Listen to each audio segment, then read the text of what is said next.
what if our planet's oceans just froze in an instant? This scenario unfolds in 3 distinct and, honestly, pretty terrifying phases. Let's start. The first disaster isn't actually the cold, it's the shear force, and it all starts with some basic physics. When water freezes, it expands by 9%. On a global scale, that expansion is incredibly violent. Every single coastline gets hit by a massive wall of expanding solid ice, a literal tsunami but frozen. So major cities aren't just flooded, they're completely scoured from their very foundations. This ice wall acts like a planet-sized bulldozer. Nothing would survive in its path. And that massive expansion, it creates a shockwave, which triggers the next global catastrophe. That's enough energy to cause catastrophic earthquakes, and I mean everywhere, all at once.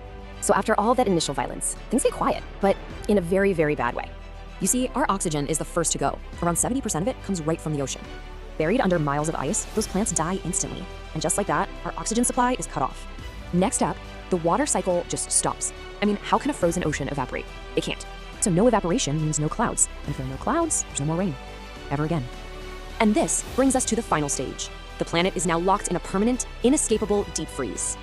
It's called the albedo effect. Earth's new white surface reflects all the sun's heat right back into space. The result? Global temperatures would plummet to an insane negative 50 degrees Celsius, utterly unsurvivable. This also brings the entire global economy to a dead stop. 80% of all trade moves by sea. Our whole supply chain, food, oil, you name it, just vanishes overnight, frozen mid-journey. Terrifyingly, within just 6 short months, life on the surface of the Earth becomes totally impossible. So is that it then? Is Earth just a silent white marble dead and lost in space?